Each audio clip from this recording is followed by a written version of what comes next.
екінші попытка ретінде Садәулетке келіп тұрған сияқты. Және де Бекзаттың да айтқан әңгімелермен біраз келісемін. Себебі екеуінде уже ұнату деген чувство қайдан болады? Кеше бір-ақ рет көрген адам ұнатып қалмайды ғой адам. Негізі мүмкін осы уақытқа дейін бір кішкене сөйлесу, немесе флирт, сондай нәрселер болған шығар. Және де Нонидің туған күнінде де екеуі бір-бірін көрді деді. Бәлкім сол жерде бір әңгімелер қойылған шығар деп ойлаймын. Агерке өте дұрыс айтады Балауса ханым. Бұл бірінші рет қана біз сөйлесіп тұрған жоқпыз.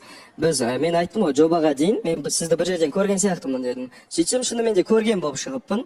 Бір жерден көргенмін өзінің жұмыс орнынан. Одан кейін біз екінші рет далада мен келіп эфирден шыққан кезде бір сөйлесіп қалғанымыз бар. Одан кейін туған күнде сөйлесіп қалғанымыз бар. Енді туған күнде отырасың ғой, кәдімгідей сөйлесесің. Ол жерде бір андай ойламаймын, то что бір шарт бұздым деген сияқты. Нет, наоборот, келді, туған күнге отырдық, әңгіме айттық, бір-бірімізбен интерестерімізді сұрадық. Сондай жайғынан енді біз 4-ші рет па кездесіп жатырық та.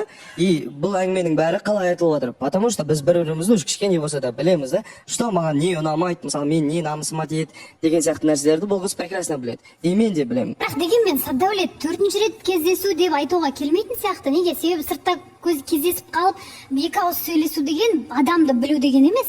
Және де сіз айтып отырғандай туған күнде біз сөйлестік дейтін болсаңыздар, енді онда араларыңызда не әңгіме болғанын біз тіптен білмейміз. Бәлкім келісім шынымен де Спокойной ночи, давай деймін де, сосын кетем өзім үйіме. Одан басқа бір еш нәрсе болған жоқ. Балауса ханым әжір, мен айтып Ал негативтер кеттік. айта берейін ба? Бұл сказочниктің әңгімесі бітпейді былай. Анау дейтін сказочник. Сказка айтып жатсың ғой енді былайдан кейін кезде. Өзі Балауса ханым айтып жатсың, типа мені тіреме депші, тіремеңші деп. Бірақ өз-өзіңді өзің тіреп жатсың ол нәрсеге по идее. Шынымен де қарап тұрсаң, көрініп тұр Балауса ханым уже келісіп алғандары жаңа туған күнде болды, үйіне апарып тастайды деген уже айдан анық нәрсе ғой уже. Оны дейтін нәрсе емес. Енді жалпы сізден бір сұрағым келіп отыр. Сіз негізі қызғаншақсыз ба? Жоқ, мен кеше айттым ғой, что мен қызғанбаймын. Садәулеттің қарындастары көп екенін білесіз ба негізі? Білемін. Бұл қарындастарымен кәдімгі құшақтасып, белінен ұстап жүретінін білетін бе едіңіз негізі? Нормально қарайсыз сол нәрсеге. Бірақ ұнатасыз. Ол білесіз ба, мен уақытым жоқ ондай детский играми заниматься.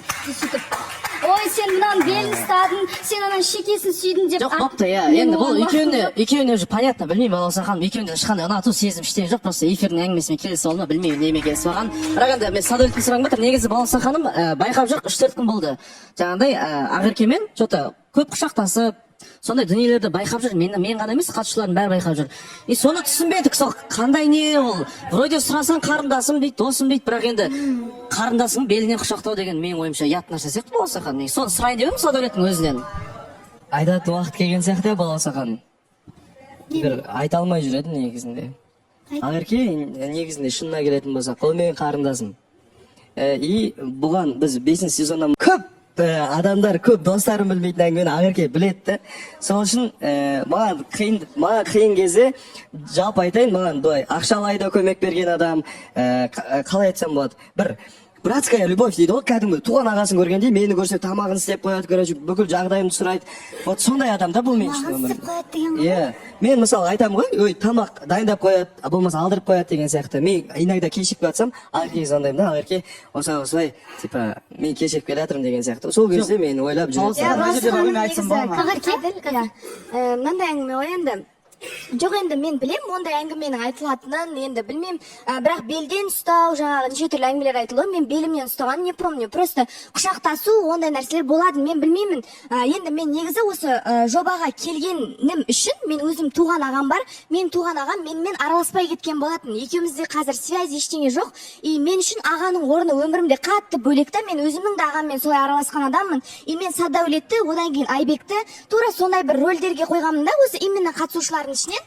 Олар мен үшін бір қатты андай адамдар. Енді білмеймін, енді ондай айтатын нәрсе деп ойламаймын. Садәулет қандай ситуация болса да ешқашан маған бір жаман оймен қарамаған, мен де оған артық оймен қарамағанмын. И бұл жерде білмеймін қай жерден шығарып тұр бұл әңгімені, білмеймін. Енді мен үлкен 18-ден асқан қызбын, ол да 18-ден асқан жігіт. Біз енді өмірде Құдай тоғыстырып, өйстіп екеумізді бір осындай бір бауыр болып кете алатындай жолда кездессе деген сияқты қылып қойған болса, оған Болды, сен ақталып әлек болып жатсың. Айтып жатсың, қара қылып жақпаңдар деп жатсың. Біздер осы жерде біреудің қолынан ұстап кетсек, белінен ұстап кетсек, шыр-пыр болатын кім? Мына Садәулет пен Ақерке екеуі. Ақерке, сен саттәулет екеуің біздер біреудің қолын ұстап болсақ қалай сөйлейсіңдер? Ойбай, сен деген бүйтіп қойдың, сөйтіп қойдың. Жарайды, бірақ мына саттәулетті вообще түсінбей отырмын да.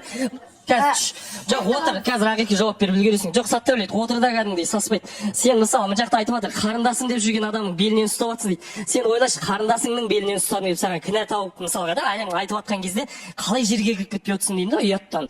Ұят жоқ та сенде де. Және де айтайын, мына жақта мысалға саттәулетпен екеуі араласып жүр ғой, жалпы. Ақеке жарайды, аға деп араласып жүрген бар, бірақ саттәулет бата алмай жүр да маған өзінің ішкі сезімдерін айтуға. Вот сондай болып жатыр. Просто сержаннан кішкене не істеп ұялады ма білмеймін ғой, кішкене.